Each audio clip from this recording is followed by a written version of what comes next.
ನಿನ್ನೆ ನಾನು ಕೆಇಎದವರು ಯಾಕೆ ಈ ಒಂದು ಎಕ್ಸಿಟ್ ಆಪ್ಷನನ್ನು ಬಿಟ್ಟಿಲ್ಲ ಅಂತ ಕೇಳಿದ್ದೆ, ಕ್ವಿಟ್ ಆಪ್ಷನನ್ನು ಯಾಕೆ ಬಿಟ್ಟಿಲ್ಲ ಅಂತ ಕೇಳಿದ್ದೆ. ಕೆಎ ಕೂಡ ಇವತ್ತು ರೆಸ್ಪಾನ್ಸ್ ಮಾಡಿದೆ. ನಾನು ಹೇಳಿದ್ದೆ ಕ್ವಿಟ್ ಆಪ್ಷನ್ ಹೊಸದಾಗಿ ಈ ವರ್ಷ ಸೇರ್ಪಡೆ ಆಗೋದ್ರಿಂದ ಅದರ ಬಗ್ಗೆ ಮಾಹಿತಿ ನೀಡಿ ಸರ್ ಪ್ರಸನ್ನ ಸರ್ ಅಂತ ಕೇಳಿದ್ದೆ. ಪ್ರಸನ್ನ ಸರ್ ಅವರು ಕೂಡ ಬಹಳಷ್ಟು ವಿದ್ಯಾರ್ಥಿಗಳ ಕೋರಿಕೆಯನ್ನು ಮನ್ನಿಸಿ ಆ ಒಂದು ವಿಡಿಯೋನ ಮಾಡಿದ್ದಾರೆ. ಅದರಲ್ಲಿ ಪೂರ್ತಿಯಾಗಿ ಎಕ್ಸ್ಪ್ಲೇನ್ ಮಾಡಿದ್ದಾರೆ ಯಾರು ಕ್ವಿಟ್ ಆಪ್ಷನನ್ನು ತೆಗೆದುಕೊಳ್ಬೋದು ಮತ್ತು ಯಾರು ಕ್ವಿಟ್ ಆಪ್ಷನ್ ತೆಗೆದುಕೊಂಡ್ರೆ ಯಾವ ರೀತಿಯ ಪ್ರೊಸೀಜರ್ನ ಫಾಲೋ ಮಾಡ್ತೇವೆ ಅಂತ ಕೂಡ ಎಕ್ಸ್ಪ್ಲೇನ್ ಮಾಡಿದ್ದಾರೆ. ಅಷ್ಟೇ ಅಲ್ಲದೆ ನಿನ್ನೆ ಯಾಕೆ ಕ್ವಿಟ್ ಆಪ್ಷನನ್ನು ಕೊಟ್ಟಿರಲಿಲ್ಲ ಅನ್ನೋದನ್ನು ಕೂಡ ಮೆನ್ಷನ್ ಮಾಡಿದ್ದಾರೆ. ಪ್ರಸನ್ನ ಸರ್ ಅವರಿಗೆ ತುಂಬ ಹೃದಯದ ಧನ್ಯವಾದಗಳು. ಈಗ ಕ್ವಿಟ್ ಆಪ್ಷನನ್ನು ಯಾರ್ಯಾರು ಮಾಡ್ಕೊಳ್ಬೇಕು ಮತ್ತು ರಿಸಲ್ಟ್ ಯಾವಾಗ ಬರುತ್ತೆ, ಫೈನಲ್ ರಿಸಲ್ಟ್ ಎಲ್ಲವನ್ನ ಈ ಒಂದು ವಿಡಿಯೋದಲ್ಲಿ ನಾನು ಎಕ್ಸ್ಪ್ಲೇನ್ ಮಾಡಲಿದ್ದೇನೆ. ನೀವು ಕ್ವಿಟ್ ಆಪ್ಷನನ್ನು ಮಾಡಿದ ನಂತರ quit from the admission process successfully ಅಂತ ಈ ರೀತಿ ತೋರಿಸುತ್ತದೆ. ಹಾಗಾದರೆ ಈ ಕ್ವಿಟ್ ಆಪ್ಷನನ್ನು ಯಾರ್ಯಾರು ಒತ್ತಬೇಕು? ಮೊದಲನೇ ಪಾಯಿಂಟನ್ನು ಏನು ಕೊಟ್ಟಿದ್ದಾರೆ ಅಂದರೆ 20/9/2025 MBBS ಡೆಂಟಲ್ ಆಯುಷ್ ಕೋರ್ಸ್ಗಳಿಗೆ ಒಂದು ಪ್ರೊವಿಷನಲ್ ರಿಸಲ್ಟನ್ನು ಪ್ರೊವೈಡ್ ಮಾಡಿದ್ರು. ಈ ಪ್ರೊವಿಷನಲ್ ರಿಸಲ್ಟನ್ನು ನೋಡಿದ ಮೇಲೆ ನಿಮಗೆ MCCಯಲ್ಲಿ ಕೂಡ ಸೀಟ್ ಸಿಕ್ಕಿದೆ, KEಯಲ್ಲಿ ಕೂಡ ಸೀಟ್ ಸಿಕ್ಬಿಟ್ಟಿದೆ. ಅಂತಹ ಸಮಯದಲ್ಲಿ ನನಗೆ MCCಯಲ್ಲಿರುವಂತಹ ಸೀಟೇ ಚೆನ್ನಾಗಿದೆ, ನನಗೆ MCCಯಲ್ಲಿ ಸಿಕ್ಕಿರುವಂತಹ ಸೀಟು ಭಾಳಷ್ಟು ಇಷ್ಟ ಆಗಿಬಿಟ್ಟಿದೆ, ನಾನು MCCಗೆ ಹೋಗಿಬಿಡ್ತೇನೆ. ಅಂತಹ ಸಮಯದಲ್ಲಿ ನೀವು KEಯಲ್ಲಿ ತುಂಬಿರುವಂತಹ 1 ಲಕ್ಷ ರೂಪೀಸನ್ನು ಕಳ್ಕೊಳ್ಬಾರ್ದು ಅಂದರೆ ನೀವು ಪ್ರೊವಿಷನಲ್ ರಿಸಲ್ಟನ್ನು ನೋಡಿ ಇಲ್ಲಿಂದ ಎಕ್ಸಿಟ್ ತೊಗೊಂಡ್ಬಿಡಬೇಕು. ಎಕ್ಸಿಟ್ ತೊಗೊಂಡ್ರೆ ನಿಮ್ಮ 1 ಲಕ್ಷ ರೂಪೀಸನ್ನು ನಿಮಗೆ ವಾಪಸ್ ಕೊಡ್ತಾರೆ. ಅದನ್ನು ಹೇಗೆ ಕ್ವಿಟ್ ಆಪ್ಷನ್ ಮಾಡ್ಕೊಳ್ಬೇಕಂದ್ರೆ, ಕ್ವಿಟ್ ಆಪ್ಷನನ್ನು ಆಲ್ರೆಡಿ ಲಿಂಕ್ ರಿಲೀಸ್ ಮಾಡಿದಾರಲ್ಲ, ಆ ಲಿಂಕಲ್ಲಿ ಹೋಗಿ ನೀವು ನಿಮ್ಮ ರೋಲ್ ನಂಬರನ್ನು ಎಂಟ್ರಿ ಮಾಡಿ, ನೀವು ರೀಸನ್ ಯಾಕೆ ನೀವು ಹೋಗ್ತಾ ಇದ್ದೀರಿ ಕ್ವಿಟ್ ಆಪ್ಷನ್ ಅಂತ ಕೇಳ್ತಾರೆ. ಅದಕ್ಕೆ ರೀಸನ್ ಒಂದೇ ಇರ್ತದೆ, MCC ಅಂತ.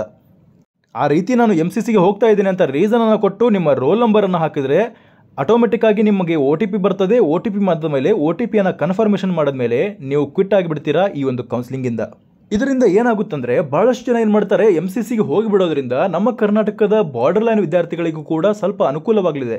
ಆಲ್ರೆಡಿ ಪ್ರಸನ್ನ ಅವರು ಹೇಳಿರೋ ರೀತಿಯಲ್ಲಿ ಅಪ್ರಾಕ್ಸಿಮೇಟ್ಲಿ 500ಗಿಂತ ಜಾಸ್ತಿ ಸೀಟ್ಸ್ಗಳು ಎರಡೂ ಕಡೆ ಹಿಡ್ಕೊಂಡಿರೋರಿದ್ದಾರೆ. ಅಂದರೆ ಟೋಟಲ್ ಆಗಿ 700 ಚಿಲ್ಲರೆ ಅಷ್ಟು ಅವರು ಸಂಖ್ಯೆಯನ್ನು ಹೇಳಿದ್ರು. ಅಷ್ಟು ಜನರು ಏನು ಮಾಡಿದ್ದಾರೆ, ಎರಡೂ ಕಡೆ ಸೀಟನ್ನು ಹಿಡ್ಕೊಂಡ್ಬಿಟ್ಟಿದ್ದಾರೆ.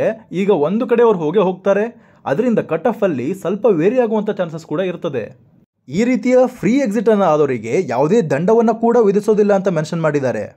ಇದಕ್ಕೆ ಕಾಲಾವಕಾಶ 11 ಗಂಟೆಯಿಂದ 5 ಗಂಟೆ ತನಕ ಮಾತ್ರ ಇದೆ. 5 ಗಂಟೆ ಒಳಗಾಗಿ ನೀವು ವಿಡಿಯೋನ ನೋಡ್ತಾ ಇದ್ದರೆ ಖಂಡಿತವಾಗಿ 5 ಗಂಟೆ ಒಳಗಾಗಿ ನೀವು ಕ್ವಿಟ್ ಆಪ್ಷನನ್ನು ಮಾಡ್ಕೊಳ್ಳೋದಾದರೆ ಮಾಡ್ಕೊಂಡ್ಬಿಡಿ.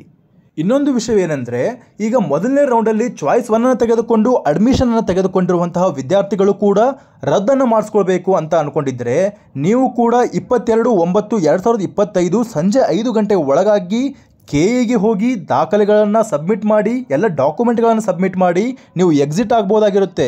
ನಾನು ನನ್ನ ಹಳೆಯ ವಿಡಿಯೋಗಳಲ್ಲಿ ರಿಸಲ್ಟ್ ಯಾವಾಗ ಬರುತ್ತೆ ಅನ್ನೋದನ್ನು ಪ್ರೆಡಿಕ್ಟ್ ಮಾಡಿದ್ದೆ. ಅದೇ ರೀತಿಯಲ್ಲಿ ಎಲ್ಲವೂ ಕೂಡ ನಡೆದು ಹೋಗ್ತಾ ಇದೆ. ಇಲ್ಲಿ ಕೂಡ ಅವರು ಮೆನ್ಷನ್ ಮಾಡಿದ್ದಾರೆ ನೋಡಿ, ಅಂತಿಮ ಫಲಿತಾಂಶ ಪ್ರಕಟಣೆಯನ್ನು 23/9/2025 ಅಂದರೆ ನಾಳೆ 11 ಗಂಟೆಯ ನಂತರ ಬಿಡಲಾಗುತ್ತೆ ಅಂತ ಹೇಳಿದ್ದಾರೆ. ಹಾಗೆ ಕನ್ಫರ್ಮೇಷನ್ ಸ್ಲಿಪ್ಪನ್ನು ಡೌನ್ಲೋಡ್ ಮಾಡ್ಕೊಳ್ಳೋದಕ್ಕೆ, ಅದೇ ರೀತಿಯಲ್ಲಿ ಬ್ಯಾಂಕಿನ ವ್ಯವಹಾರಗಳನ್ನು ಕೂಡ ಮುಗಿಸ್ಕೊಳ್ಳೋದಕ್ಕೆ ಸಮಯಾವಕಾಶ 23ರಿಂದ 26ರವರೆಗೆ ಮಧ್ಯಾಹ್ನ 12 ಗಂಟೆಯಿಂದ ಹಿಡ್ಕೊಂಡು ನಿಮಗೆ 26/9/2025ರವರೆಗೆ ಎಲ್ಲಿಯ ತನಕ ಇರ್ತದೆ ಅಂದರೆ 5 ಗಂಟೆ ತನಕ ಅನ್ನೋದನ್ನು ಮೆನ್ಷನ್ ಮಾಡಿಲ್ಲ ಅವರು. ಶುಲ್ಕ ಪಾವತಿ ಮತ್ತು ಡೌನ್ಲೋಡ್ ಮಾಡಿದ ನಂತರ ಕನ್ಫರ್ಮೇಷನ್ಗಳು ಕಾಲೇಜಿಗೆ ವರದಿ ಮಾಡಿಕೊಳ್ಳೋದಕ್ಕೂ ಕೂಡ 28ನೇ ತಾರೀಕು 5:30 ಗಂಟೆ ತನಕ ನಿಮಗೆ ಕಾಲಾವಕಾಶ ಇರ್ತದಂತೆ. ಮತ್ತು ಇನ್ನೊಂದು ವಿಷಯವನ್ನು ಪ್ರಸನ್ನ ಅವರು ಭಾಳಷ್ಟು ಇಂಪಾರ್ಟೆಂಟ್ ಮೆನ್ಷನ್ ಮಾಡಿದ್ದಾರೆ. ಇಲ್ಲಿಯವರೆಗೂ KE ಕೌನ್ಸಿಲಿಂಗಲ್ಲಿ ಯಾರ್ಯಾರು ರಿಜಿಸ್ಟ್ರೇಷನನ್ನು ಮಾಡ್ಕೊಂಡಿಲ್ವೋ, ಅಂದರೆ ಇನ್ನೂವರೆಗೂ ಯಾವುದೂ ಕೌನ್ಸಿಲಿಂಗಲ್ಲಿ ಪಾರ್ಟಿಸಿಪೇಟ್ ಮಾಡಿಲ್ವೋ ಅಂತಹ ವಿದ್ಯಾರ್ಥಿಗಳಿಗೆ ಹೊಸ ಆಪರ್ಚುನಿಟಿಯನ್ನು ಕೊಡ್ತಾ ಇದ್ದಾರೆ. ನೀವು ಮಾಪಪ್ ರೌಂಡ್ಗೆ ಫ್ರೆಶ್ ಆಗಿ ರಿಜಿಸ್ಟ್ರೇಷನನ್ನು ಮಾಡ್ಕೊಳ್ಬೋದು. ಅದು ಕೂಡ 25/9/2025ರಿಂದ ನಿಮಗೆ ಸ್ಟಾರ್ಟ್ ಆಗಲಿದೆ. ಆವಾಗ ನೀವು ಫ್ರೆಶ್ ಆಗಿ ರಿಜಿಸ್ಟ್ರೇಷನನ್ನು ಮಾಡಿಕೊಂಡು ಮಾಪಪ್ ರೌಂಡ್ಗೆ ಫ್ರೆಶ್ ಆಗಿ ಆಪ್ಷನ್ ಎಂಟ್ರಿಗಳನ್ನು ಮಾಡ್ಕೊಳ್ಬೋದಾಗಿರುತ್ತೆ. ಈಗಾಗಲೇ ನೀವು ಆಲ್ರೆಡಿ ಚಾಯ್ಸ್ 2 ಒತ್ತುಕೊಂಡು ಫಸ್ಟ್ ರೌಂಡಲ್ಲಿ ಹಿಡ್ಕೊಂಡಿರುವಂಥ ಸೀಟನ್ನು ಈಗ ಸೆಕೆಂಡ್ ರೌಂಡಲ್ಲಿ MCCಯಲ್ಲಿ ಸೀಟ್ ಸಿಕ್ಕಿದೆ, ನಾನು ಕ್ವಿಟ್ ಮಾಡ್ತೇನೆ ಅಂದರೆ ನೀವು ಕಂಪಲ್ಸರಿಯಾಗಿ KEಗೆ ಹೋಗಬೇಕಾಗುತ್ತೆ.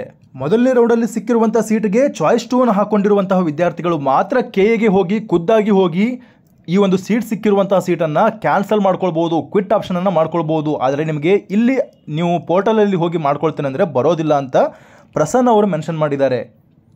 ಅಷ್ಟೇ ಅಲ್ಲದೆ ಈ ಎಲ್ಲ ರವಿವಾರ ಶನಿವಾರ ಎಲ್ಲವುಗಳನ್ನು ನಾವು ಎಲ್ಲ ರಜಾ ದಿನಗಳನ್ನು ಕೂಡ ನಾವು ಕೆಲಸದ ದಿನಗಳಿಂದ ಪರಿಗಣಿಸ್ತೇವೆ ಈ ಕೌನ್ಸಿಲಿಂಗ್ ದಿನಗಳಲ್ಲಿ ಅಂತ ಹೇಳಿದ್ದಾರೆ. ಬಹಳಷ್ಟು ಉತ್ತಮವಾಗಿ ಈ ಒಂದು ಕೌನ್ಸಿಲಿಂಗ್ ಪ್ರೊಸೆಸ್ ಅನ್ನು ತೆಗೆದುಕೊಂಡು ಹೋಗ್ತಾ ಇದ್ದಾರೆ. ನಾನು ಹೇಳಿರುವಂತಹ ಎಲ್ಲ ಪ್ರಿಡಿಕ್ಷನ್ಗಳು ಅದೇ ರೀತಿಯಲ್ಲಿ ನಡೀತಾ ಇದ್ದಾವೆ. 23ನೇ ತಾರೀಕು ರಿಸಲ್ಟ್ ಬರ್ತದೆ ಅಂತ ನಾನು ಹೇಳಿದ್ದೆ ನಿನ್ನೆ ವಿಡಿಯೋದಲ್ಲಿ. ಅದೇ ರೀತಿ 23ನೇ ತಾರೀಕು ರಿಸಲ್ಟ್ ಬರ್ತದೆ. ಮತ್ತು 22ನೇ ತಾರೀಕು ನಾನು ಕ್ವಿಟ್ ಆಪ್ಷನ್ ಅನ್ನು ಕೊಡ್ತಾರೆ ಅಂತ ಹೇಳಿದ್ದೆ. ಕ್ವಿಟ್ ಆಪ್ಷನ್ ಅನ್ನು ಕೊಟ್ಟಿದ್ದಾರೆ. 21ನೇ ತಾರೀಕು ಯಾಕೆ ಕ್ವಿಟ್ ಆಪ್ಷನ್ ಅನ್ನು ಕೊಟ್ಟಿಲ್ಲ ಅಂತ ಕೇಳಿದ್ದೆ. ಅದಕ್ಕೂ ಕೂಡ ಪ್ರಸನ್ನ ಅವರು ಉತ್ತರವನ್ನು ಹೇಳಿದ್ದಾರೆ.